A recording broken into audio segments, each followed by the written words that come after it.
Hi, friends. Happy Friday. Today is Friday. And it's December 4th and the year 20. I've got two really good books for us to look at today. This first one is called My Teacher. This is a beautiful book. And the pictures are wonderful. It says, My Teacher. Let's read this. My teacher has been teaching at my school for a long time. Some people joke and say she was teaching before schools were even built. I know that's not true, but she did teach my mama and my grandmother. So there's their teacher right there.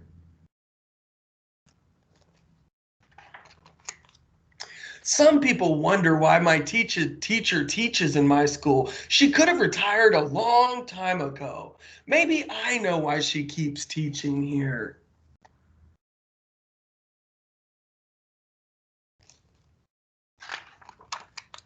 My teacher calls us her writing bees. Can you see the bee right there?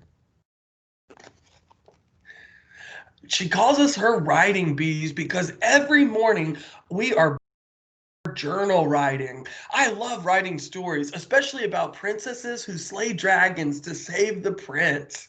My teacher says that I'm a good storyteller and that I should think about being an author when I grow up. My teacher loves for us to use our talents. Maybe that's why she keeps teaching.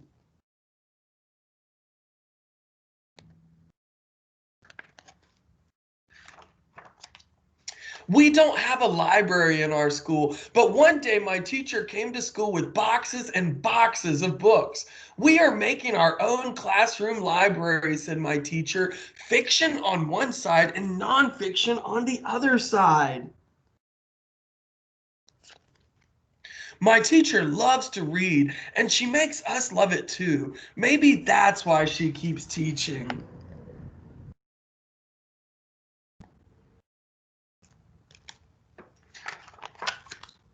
The next day, my teacher was reading us a story about fathers when my friend Erin started crying. She said that her parents are getting a divorce. My teacher closed the book right up, and we began discussing different types of families. Later, she took out crayons and a paper and asked us to draw family portraits.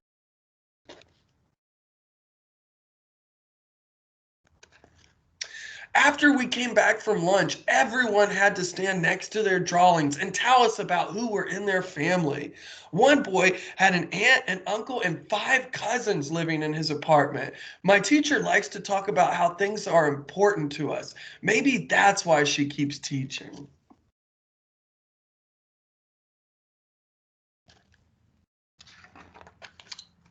One day, my teacher about a jazz musician named Duke Ellington, which we all loved. Then she brought out her jazz records, an old record player, and she taught us that there were different types of jazz. She likes big band jazz the best because you can dance to it.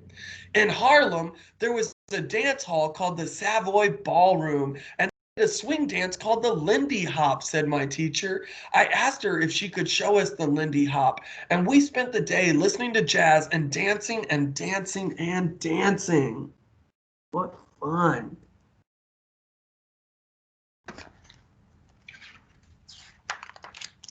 Now, when I'm at home listening to music on the radio, I can sometimes hear a little jazz in my favorite songs, and that makes me smile.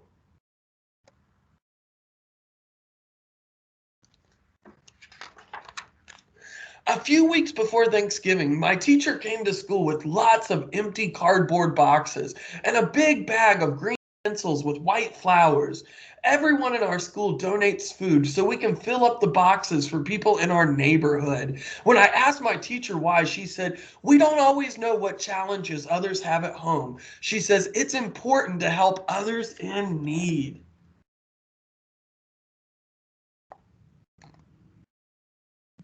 Here are the pencils right there that they put in the boxes. The boxes were filled with food a week before Thanksgiving. When I was putting on my coat to go home that day, I noticed my teacher placing the flower pencils in each box. I wish that I could have one of those pencils too. Then, yesterday, when I asked Nola if I could borrow a pencil, she handed me one of the pencils my teacher had placed in those boxes. I'm glad we could help Nola's family with our donation.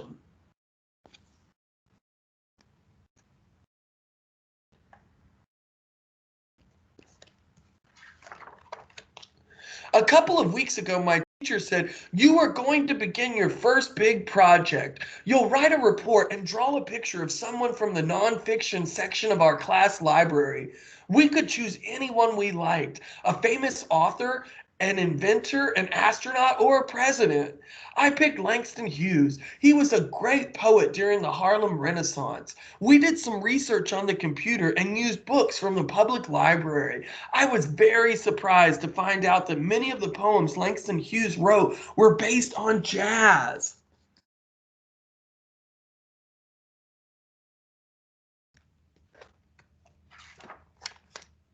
Every day for more than a week, we worked on our reports, writing, researching, and rewriting. On the last day, my teacher took out crowns and other art supplies, and we drew portraits of the people in our reports.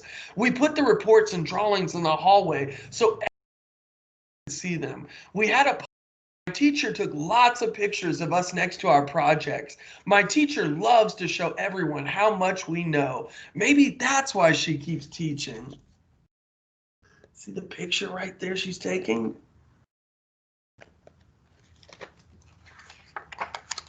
If we finish all of our work and we have time before the bell rings, my teacher tells us stories about the kids she once taught. There is the story of our city councilman, Mr. Marino. When Mr. Marino was in my class, he looked a mess. His shirt was always wrinkled and hanging outside his pants, and those pants often had holes in them. Who would have imagined that he'd be working at City Hall? Asked my teacher. So that's him when he was young, and that's him at City Hall.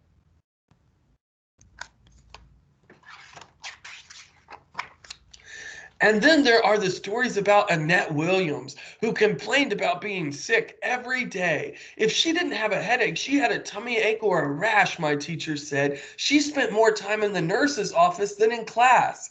When I visit her in her office, I call her Dr. Williams.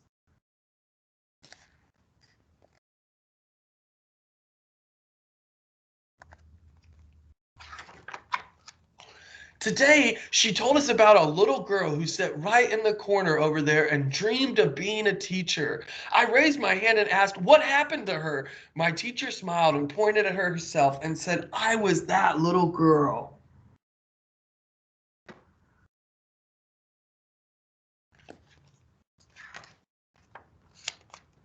Then I asked, "So is that why you keep teaching, because it was your dream?" And my teacher replied, "I teach because of every one of you. I just love teaching and being a part of your lives. I love helping to make your dreams come true." My teacher is the greatest. We are lucky that she is happy teaching right here at our school. And that was a great book. That was called My Teacher. This next book is very silly, and I really enjoyed reading it. It was called The King Who Reigned. And these are about things we sometimes hear adults say that have where the words mean two different things. Daddy says there was a king who reigned for 40 years. Now that means he was in charge for 40 years, but imagining right there that the king is reigning. How silly. Daddy says there are forks in the road.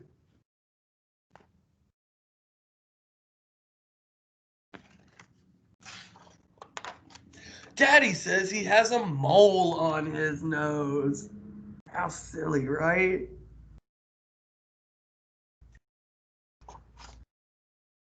Says lambs gamble on.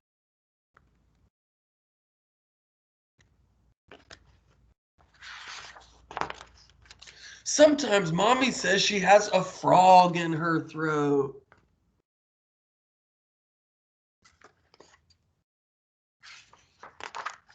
Other times she says she's a little horse and needs the throat spray. So that's her as a little horse.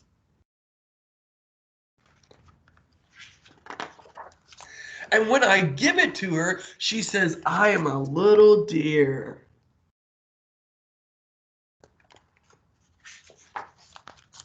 My big sister's getting married, and she says I can hold up the train. They're talking about the train of a dress, not a real train. Daddy says next time he paints the house, he's going to give it 2 coats.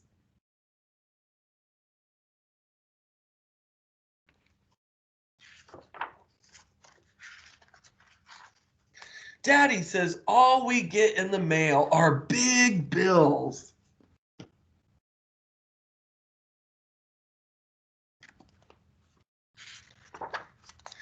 Mommy says not to bother her when she's playing bridge.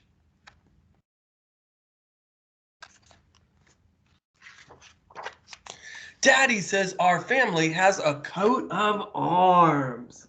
Isn't that silly?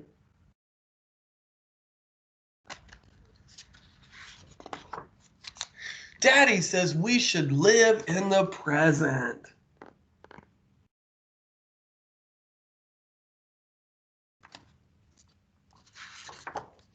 Mommy says little children always have bare feet.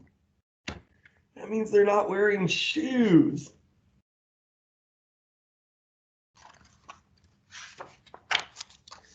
I've heard Daddy talk about the footprints in the snow.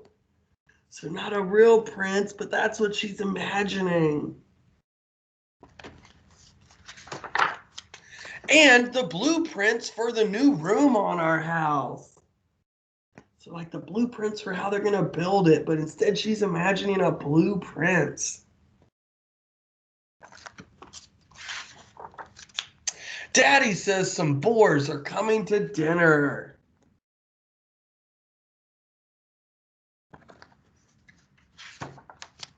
Did you ever hear such a bunch of fairy tales?